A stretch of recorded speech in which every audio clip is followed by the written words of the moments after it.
Welcome to GW Integrative Medicine, the podcast about disease prevention and health promotion from the Office of Integrative Medicine and Health at the George Washington University School of Medicine and Health Sciences.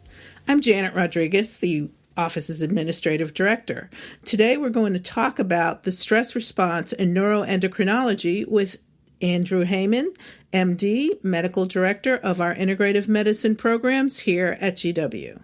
Dr. Heyman is an internationally recognized expert on integrative medicine. His research interests include the stress response in neuroendocrinology, cardiometabolic disease, men's health, and clinical outcome research methodologies.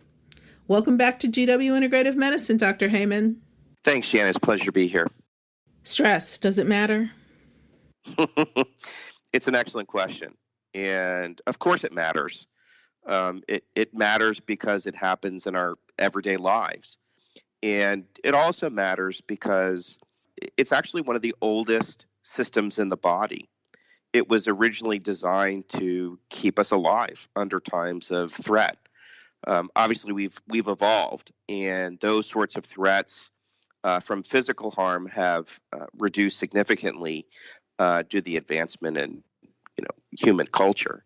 But at the same time, the system is still active and still participates in all aspects of our lives because it constantly is surveilling what might be a threat.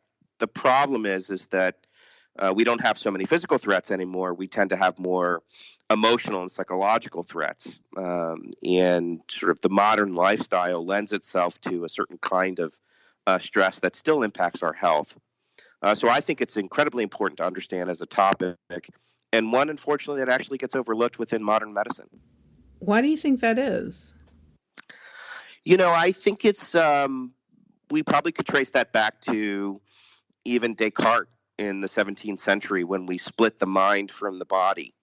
And the priests and then later on psychologists would sort of inhabit the domain of mind.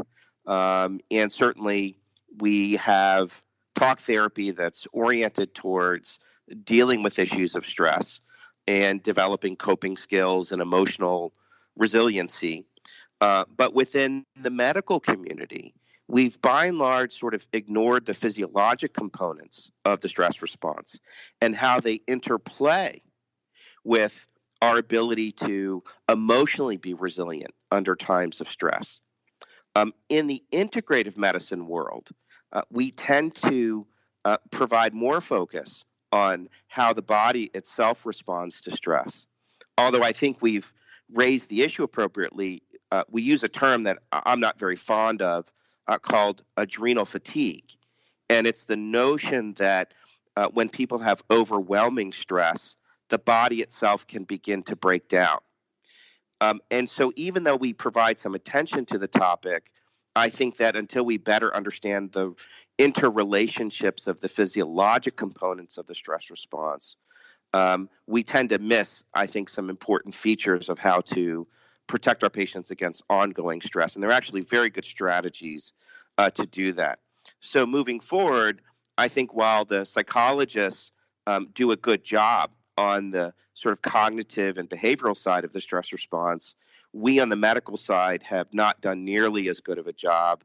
And it's really only the integrative community that has provided any attention whatsoever to a topic that I think is incredibly important for just about every clinical condition. Instead of adrenal fatigue, what terminology should people be using and why? That's a great question. When you look in the literature, there are sort of two related terms that underlie or represent some of the abnormalities that we see in the stress response. And so let me go through very quickly the components, the physical components of the stress response itself. And for me, it all begins in the brain. Originally, we would talk about solely the HPA axis, which stands for hypothalamus, pituitary, adrenal. And the hypothalamus and pituitary are two areas of the brain that help to moderate and control the stress response.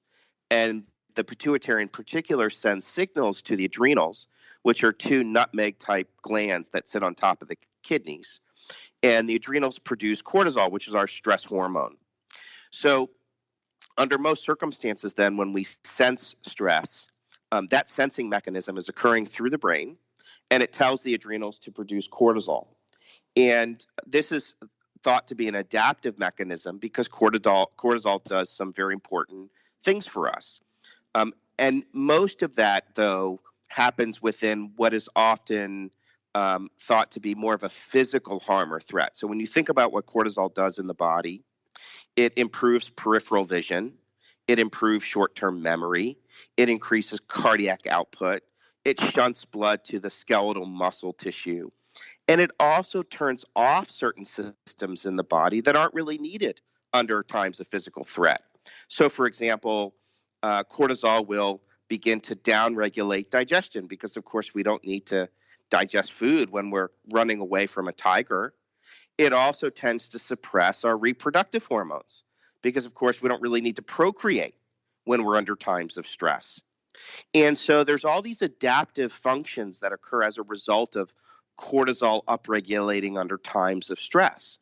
And so with all of that being said then, when cortisol goes up, the terminology in the literature is called hypercortisolism, the notion that cortisol levels are higher than normal.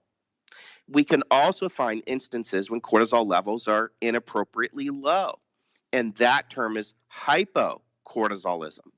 And I think those are more appropriate terms in the setting of identifying abnormalities within the stress response.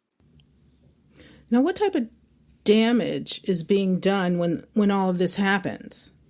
That's another good question. I think this is where I depart from this notion of adrenal fatigue. So one thing to understand about cortisol is that it is, among other things, classified as a catabolic hormone. And what that really means is cortisol has the ability to break down or degrade bodily tissue. And that often happens in a more accelerated fashion where you find high concentrations of cortisol receptors. And it turns out that even though we often talk about the HPA axis, and to remind you, the H means hypothalamus, there's another H that is even more important than the hypothalamus in terms of regulating the stress response. And this is an area that's right next to the hypothalamus, and it's called the hippocampus. And the hippocampus, among other things, is really the crossroads of the stress response. And it's also important for short-term memory, and specifically the emotions attached to memory. So it assigns importance to memories. And that makes sense because you want to be able to easily recall if that tiger is a threat, that we assign a value to a certain memory. It turns out that the hippocampus has the highest concentrations of cortisol receptors of any area in the brain. And its role then is to not only start to ignite and turn on under times of stress because it becomes saturated in cortisol and it helps to consolidate those important memories, but also it sends signals directly into the HPA axis to help modulate and even downregulate excess HPA activity. So the hippocampus acts as a circuit breaker for the stress response. But here's the rub. Everybody has a cut point where there is too much stress and too much cortisol that's been saturating that poor little hippocampus. And what we see under early times of stress is the hippocampus starts to swell and grow and enlarge because cortisol is stimulating its activity. But over time, because cortisol is a catabolic hormone, the hippocampus starts to break down and shrink and shrivel, and there's what we call volume loss, that the hippocampus becomes smaller over time. And this is due to direct damage by cortisol. When this starts to happen, we see an unregulated HPA axis, and as a result, cortisol levels can end up being too high. But the brain senses that the hippocampus is starting to change and other areas take control, called the prefrontal cortex, the amygdala, the locus coeruleus, and other areas. And it starts to send input into the HPA axis to turn down cortisol production. And so the brain is basically saying, hey, enough is enough. Too much cortisol. The hippocampus is beginning to shrink. So let's protect itself from the ravages of excess cortisol production. So people go from a high cortisol state to a low cortisol state. And this is called the neurodegenerative model of hypocortisolism, meaning the brain is starting to change under times of stress. And to protect itself, it begins to turn down the body's ability to make cortisol. There's a wonderful researcher, his name is Bruce McEwen, out of Rockefeller University, and he, for many years, has been articulating this progression from high cortisol states to low cortisol states mediated through brain-related changes. And here's the problem. When people end up in a low cortisol state, they tend to report higher levels of symptoms of sickness. And it also means that under most circumstances, the brain has changed, maybe even to the point where there's a true injury that's not recoverable. So make no mistake, there's a category of people who've had overwhelming stress who've damaged their brains. That is scary because I used to work with a lot of people who had daily overwhelming stress. That's right. And it would explain a lot. That's right. And even worse, and cortisol, you have to understand, not only has a lot of receptors in the brain, but because it's one of these central regulating hormones, there are cortisol receptors all over the body. And maybe as importantly as cortisol's impact on the brain, there are also many cortisol receptors in the immune system. And think about this. Cortisol is also considered the main brake on the immune response. This is why we brought prednisone to market as a, quote, anti-inflammatory, because prednisone is basically a derivative of cortisol. So when cortisol levels are high, among other things, the immune system is centrally suppressed. We see lower levels of inflammation and related inflammatory compounds such as IL-6, TNF-alpha, and CRP. So when we're under high states of stress, not only does the body not want to digest or reproduce, we actually suppress the immune system temporarily as a result of that high cortisol level, that hypercortisolism. Now think about this. Let's say you have someone who you knew, who was under lots of stress, and their brain said, enough is enough. I'm turning down the HPA axis to prevent further damage to the brain and further damage to the rest of the body. Okay, fine. So that person ends up in a low cortisol state, or technically hypocortisolism. Janet, guess what happens to your immune system? Without the brake, with a functionally low cortisol level, the immune system is liberated. And it means that those individuals have higher baseline levels of inflammation. And we know inflammation stands at the center of many chronic illnesses. We now understand that patients in hypocortisol states not only report worsened symptoms compared to patients with high cortisol levels, but they also have worse clinical outcomes if they have concurrent diseases. Meaning, if you have a patient who, let's say, has breast cancer and she has a flattened cortisol curve, low cortisol output, because of the higher levels of inflammation, she will tend to have a greater chance for metastases and mortality compared to those women who have a normal cortisol curve. If you have a patient who has low cortisol and concurrent heart disease, they tend to have higher rates of MI, meaning a heart attack, and dying from that heart attack. If you have patients that are depressed, we know patients with high cortisol levels respond better to antidepressants versus those patients who have low cortisol levels. They don't respond as well. Why? Because they're more inflamed and their brains are inflamed. We also know patients who have diabetes and low cortisol typically require more medications and respond more poorly to therapeutic intervention compared to those patients who have normal cortisol levels. It is amazing to me. There is so much research on changes within the HPA axis, especially related to low cortisol levels due to alterations in the brain, and how that increases risk for all sorts of diseases. And yet, quite frankly, we never measure it.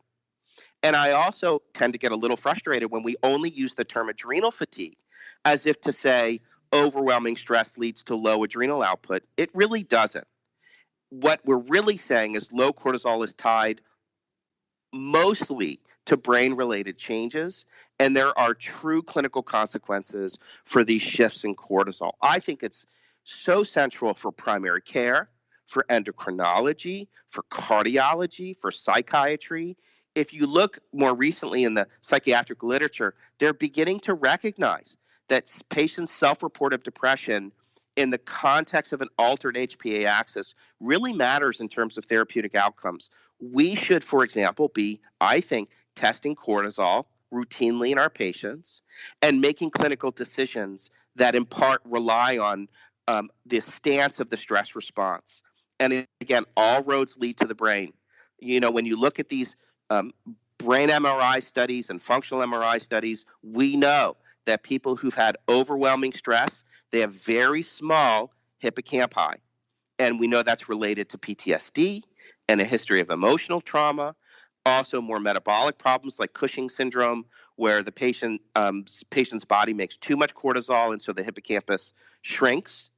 And that this volume loss in the hippocampus is so critical for loss of regulation of the stress response. We have good ways of measuring cortisol, and we have relatively good interventions now, although I think the data needs to grow in terms of treating this. But it is such a central phenomena for people every day, we tend to overlook it. What are some of the interventions? So that's a good question as well. So what's interesting to me is when you look at integrative therapies that were directed at the stress response. One category in particular, which I think we tend to use but not really understand why, are botanicals. And it turns out that every herbal system around the world, whether it's from China or Japan or India or Eastern Europe or Southeast Asia, they all have a couple herbs that were always considered magical and even unique in their ability to protect the, quote, vitality of the individual. And when you look at these herbs, they're all relatively similar, and they fall into a classification that we call adaptogens. And these adaptogens help the individual adapt to stress. They don't only work in one direction, they work in multiple directions physiologically to protect the integrity and support the homeostasis of the patient. And these are herbs that are all somewhat similar in how they function, and there's only a handful of them, and they are called ginseng from China, cordyceps from Japan, maca from Southeast Asia, uricoma as well from Southeast Asia, rhodiola from Eastern Europe, ashwagandha from India, which we call our Indian ginseng. And interestingly, when practitioners recommend these herbs, they think that they're protecting the adrenals. They don't. They don't. Instead, when you look at the research on their pharmacological activity, what's fascinating to me is they all work in the brain, and they all blunt cortisol's effect on the hippocampus. They reduce neuroexcitation, and some of them even encourage regeneration, that in fact potentially they have the ability to help repair the injury that we can see to the brain. So in addition to botanicals then, and these special adaptogens, there's other research to suggest that mindfulness and contemplative practices such as breathing techniques also protect the brain under times of stress. And even exercise has been shown in a few studies to enhance the size of the hippocampus, that people who exercise routinely are protected against stress, and they have larger hippocampi than their controls. So moving, breathing, having positive lifestyle and thoughts, and taking special things like these adaptogens can go a long way to encouraging a healthy stress response, and potentially even supporting repair if necessary. Well, Dr. Heyman, it's always enlightening to talk to you about these topics. And I have a bunch of other questions, but I think this is all the time we have for today. Thanks, Janet. Thank you for coming on. Yeah, it's a pleasure. All right. This is the GW Integrative Medicine Podcast from the GW Office of Integrative Medicine and Health. I'm Janet Rodriguez. Be well.